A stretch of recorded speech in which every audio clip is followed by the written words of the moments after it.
نحمده ونصلي على رسوله الكريم أما بعد فأعوذ بالله من الشيطان الرجيم بسم الله الرحمن الرحيم وما لكم لا تقاتلون في سبيل الله والمستضعفين من الرجال والنساء والولدان الذين يقولون ربنا أخرجنا من هذه القرية الظالم أهلها واجعل لنا من لدنك وليا واجعل لنا من لدنك نصيرا صدق الله العظيم আলমার্কাজ ছাত্ররা কর্তৃক আয়োজিত আজকের এই মহৎ অনুষ্ঠানের সম্মানিত সভাপতি সুদক্ষ বিচারক মণ্ডলী আমার সামনে উপবিষ্ট বাংলার দূর দূরান্ত থেকে আগত একজন ইংরেজি দিবসের তালিবাইনে সবাইকে আন্তরিক মোবারকবাদ জানিয়ে আমার নির্ধারিত বিষয় ফিলিস্তিনের বর্তমান অবস্থা ও আমাদের করণীয়ের উপর সংক্ষিপ্ত বক্তব্য রাখার চেষ্টা করব ইনশাআল্লাহ ওয়া মা তাওফীক ইল্লা বিল্লাহ। প্রিয় উপস্থিতি, আজ আমরা এমন একটি সময় অতিবাহিত করছি যখন ফিলিস্তিনবাসীরা এক নির্বিশেষ সময় অতিবাহিত করছে। এটাই ইতিহাসের একমাত্র দৃষ্টান্ত।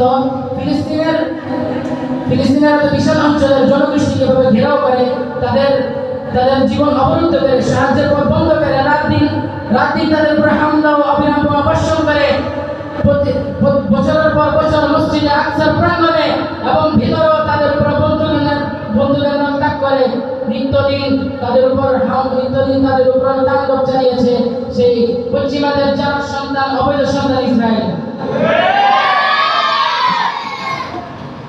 এটা কোনো সাধারণ বিষয় নয়। এই তো সেই ফিলিস্তিন, যে ফিলিস্তিনে আমার শত শত নবীদের আগমন হয়েছিল। এই সেই মসজিদুল আকসা, যে মসজিদুল আকসায় আমাদের নবী মেরাজের রজনীতে 1,24,000 নবীদেরকে নিয়ে নামাজ আদায় করেছিল। এই সেই মসজিদুল আকসা, যে মসজিদুল আকসা থেকে আমাদের নবী মেরাজের উদ্দেশ্যে রওনা হয়েছিল। এই সেই মসজিদুল আকসা, যে মসজিদুল আকসা আমাদের মুসলমানদের প্রথম ক্যাপিটাল হিসেবে নিয়োজিত হয়েছিল। এই মসজিদুল আকসাকে ইহুদিরা ছিনিমিনি খেলতে, তা আমরা মেনে নিতে পারি না। যদি আমরা ইহুদিদেরকে স্পষ্ট ভাষায় বলতে চাই, যদি তারা ভবিষ্যতে কোনো সময় মসজিদুল আকসাকে নিয়ে ছিনিমিনি খেলার চেষ্টা করে, তাদের বিরুদ্ধে জিহাদ ঘোষণা করতে চাই। গোটা আরব বিশ্ব যদি হামাসের সহযোগিতায় দাঁড়িয়ে যেত, তাহলে ইসরায়েলের নাম পৃথিবীর ম্যাপ থেকে মুছে যেত, বলে ঠিক না? কিন্তু সেই আরব শাসকরা বিদুর মতো নীরব দর্শকের ভূমিকা পালন করছে।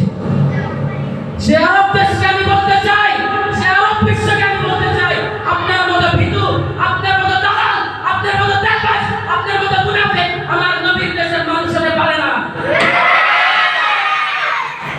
সেজন্য আমাদের করণীয় হচ্ছে ফিলিস্তিনের জন্য দোয়া করা এবং ইসরায়েলের পণ্য বয়কট করা এবং হামাসের পক্ষে সুচ্ছকারী আওয়াজ তোলা, বলে ঠিক নেই? এই বলে আমি আমার সংক্ষিপ্ত বক্তব্য শেষ করছি। আমার তৌফিক ওয়া মা আলাইনা ইল্লাল বালাগ। আসসালামু আলাইকুম।